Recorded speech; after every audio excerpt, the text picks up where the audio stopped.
Oke, baik, bismillahirrahmanirrahim. Assalamualaikum warahmatullahi wabarakatuh. Baik, di sini saya akan sedikit mempresentasikan tugas akhir semester ganjil dalam mata kuliah metodologi penelitian kualitatif yang diampu oleh Ibu Andina Nurul Wahidah, MPD. Langsung saja, perkenalkan, nama saya Arif Jafrizen, NIM 1181196, kelas 5F atau semester 5, dan jenis penelitian yang saya review yaitu tentang etnografi. Nah, oke, langsung saja kita masuk ke dalam pembahasan. Nah, yang pertama, identitas skripsi yang saya teliti. Pertama, judul skripsi yaitu pendidikan karakter dalam sistem boarding school di Man Wonosari, Gunung Kidul, Yogyakarta. Yang kedua, nama penelitinya yaitu Umi Khalidah, asal perguruan tinggi UIN Sunan Kalijaga, Yogyakarta, dan tahun terbit skripsinya 2011. Nah, kita masuk ke bab 1 pendahuluan. Nah, pada latar belakang ya, di sini ada pertanyaan yang perlu saya jawab, yaitu yang pertama, uraikan secara singkat permasalahan apa yang terjadi di tempat penelitian tersebut. Nah, di situ permasalahan yang terjadi yaitu di lingkungan Man Wonosari, Gunung Kidul, Yogyakarta, sering terjadi ketidakcocokan dan konflik kecil di antara peserta didik satu dengan yang lainnya. Nah, baik yang terjadi antar satu tingkat kelas maupun dengan adik kelas. Dan hal tersebut memicu terbentuknya gap atau yang kita sering dengar dengan geng kecil di lingkungan tersebut yang disebabkan oleh kecemburuan ketika melakukan piket harian maupun pemilihan teman ketika belajar. Yang kedua, uraikan alasan yang mendasari penelitian melakukan penelitian ataupun mengangkat judul penelitian tersebut. Nah, menurut peneliti tersendiri yaitu pelaksanaan program boarding school di Man Wonosari ini menarik karena mengacu pada bagaimana berjalannya implementasi pendidikan karakter dalam sistem boarding school. Nah, apakah ada persamaan antara peserta didik yang berada di asrama dengan peserta didik yang tinggal di rumahnya, ataukah memiliki perbedaan yang signifikan ataupun perbedaan yang sangat jauh dengan tempat tinggal mereka masing-masing. Dan di situ ada lampiran screenshot yang memuat data pra penelitian yang terdapat di latar belakang. Oke, lanjut kita masuk ke dalam pertanyaan penelitian dan tujuan penelitian. Nah, di sini ada dua pertanyaan. Yang pertama, apa saja penelitian pendidikan karakter yang dikembangkan dalam sistem boarding school Wonosari Gunung Kidul? Nah, yang kedua, bagaimana implementasi strategis dan implementasi praktis pendidikan karakter dalam sistem boarding school di Man Wonosari Gunung Kidul? Dan tujuannya, yang pertama, untuk mengetahui nilai-nilai pendidikan karakter yang dikembangkan di boarding school Wonosari Gunung Kidul. Yang kedua, yaitu untuk mengetahui sejauh mana implementasi strategis dan implementasi praktis pendidikan karakter dalam sistem boarding school di Man Wonosari Gunung Kidul. Nah, di sini saya memberikan komentar. Nah, menurut saya pertanyaan dan tujuan penelitian yang dilampirkan oleh peneliti sepenuhnya sudah bagus. Akan tetapi, lebih baik apabila peneliti mengajukan pertanyaan yang sifatnya lebih membangun, sehingga menciptakan hal-hal baru yang mungkin bernilai positif dalam pelaksanaan ataupun dalam proses program boarding school tersebut. Selanjutnya yaitu yang keempat, manfaat penelitian.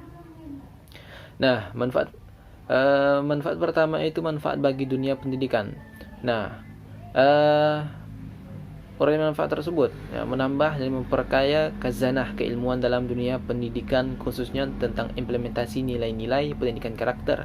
Nah, sehingga apa? Sehingga keadaan tersebut dapat dijadikan contoh ataupun acuan bagi sekolah lain dan menerapkan nilai-nilai pendidikan karakter.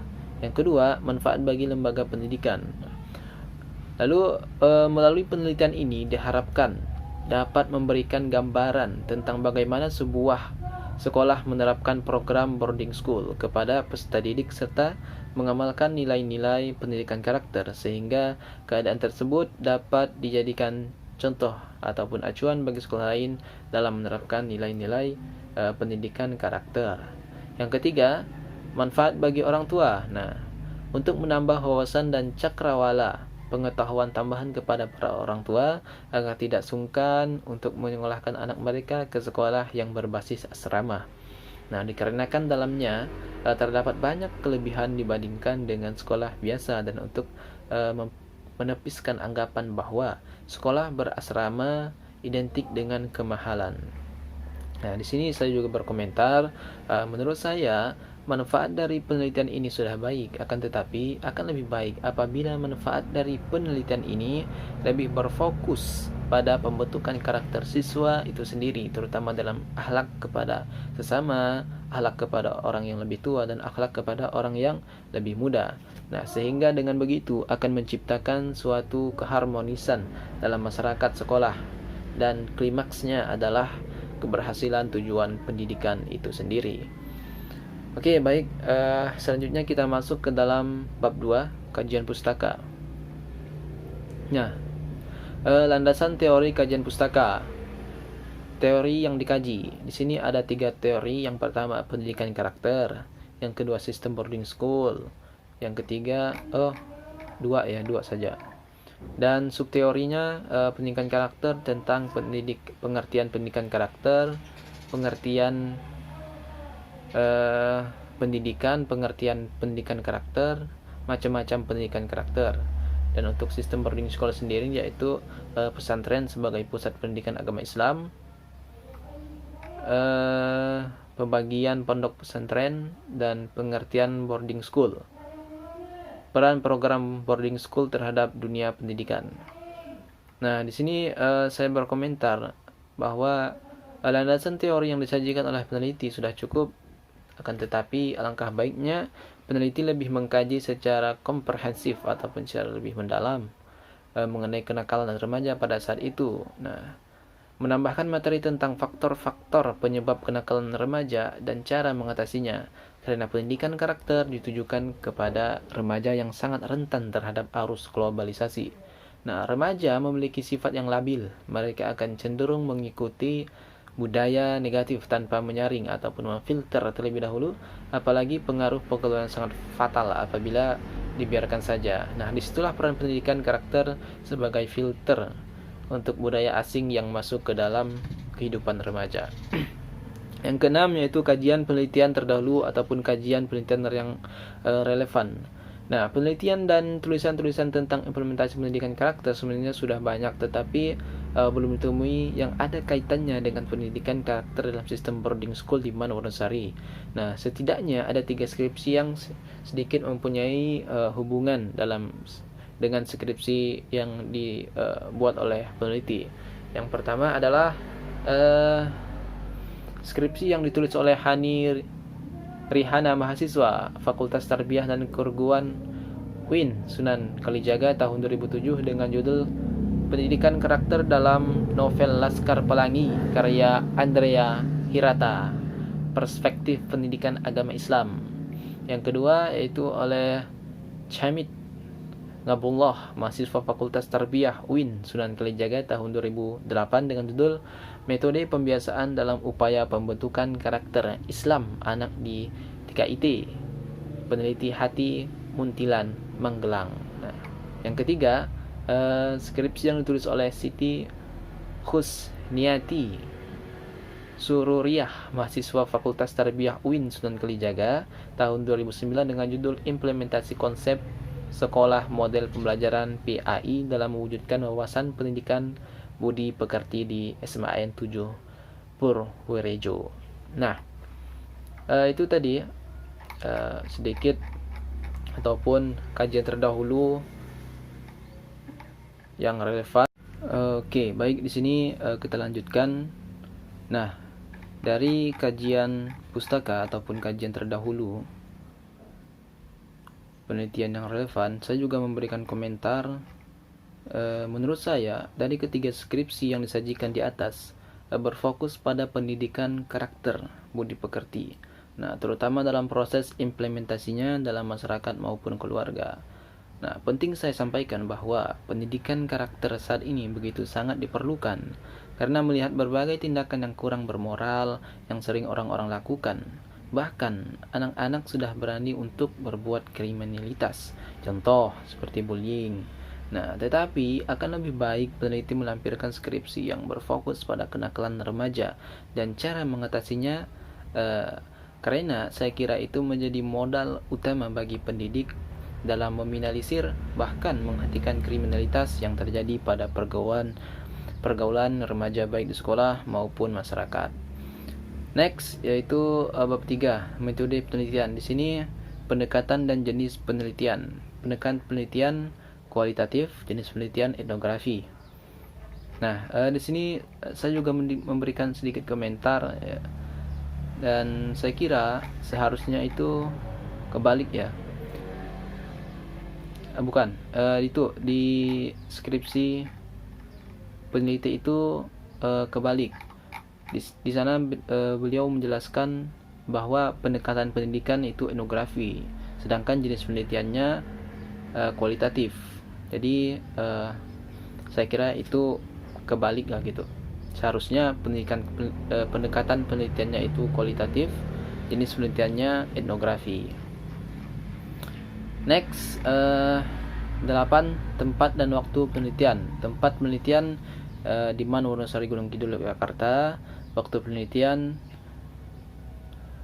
ini dilaksanakan dalam kurun waktu yang lama, yaitu dari 22 November 2010 sampai dengan 22 Februari 2011. Nah, sedangkan observasi mendalamnya pada tanggal 1 Desember 2010 sampai dengan 18 Desember 2010. Nah, selanjutnya sumber data penelitian. Data primer, kepala sekolah, guru, baik itu guru pengajar maupun guru BK, peserta didik, dokumen sekolah Man Wonosari Gunung Kidul Yogyakarta. Dan data sekunder, buku, jurnal, skripsi berasal dari perpustakaan maupun internet. 9, sumber data penelitian. Nah, udah sih. 10, teknik dan instrumen pengumpulan data.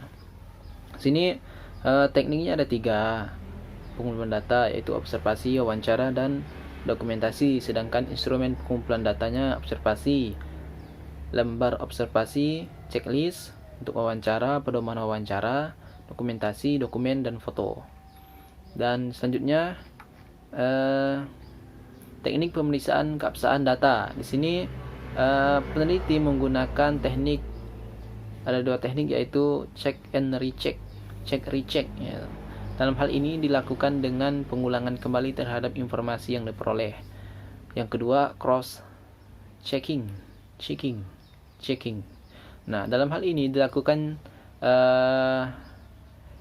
checking antara metode pengumpulan data-data yang diperoleh misalnya dari wawancara dipadukan dengan observasi, kemudian dipadukan dengan dokumenter, dan sebaliknya, sehingga ditemukan kenyataan yang sesungguhnya. Yang terakhir yaitu teknik analisis data. Di sini peneliti menggunakan 3 teknik analisis, yaitu yang pertama, reduksi data. Nah, reduksi data merupakan kegiatan pemilihan, penyederhanaan, dan transformasi data kasar yang muncul dari catatan tertulis di lapangan, sehingga menjadi lebih fokus sesuai dengan objek penelitian. Yang kedua itu penyajian data. Penyajian data ini adalah sekumpulan informasi yang memberikan kemungkinan adanya penarikan kesimpulan dan pengambilan tindakan.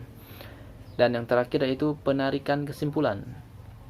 Nah, penarikan kesimpulan atau verifikasi merupakan suatu kegiatan konfigurasi yang utuh setelah analisis dilakukan. Maka penulis dapat menyimpulkan masalah yang telah ditetapkan oleh penulis.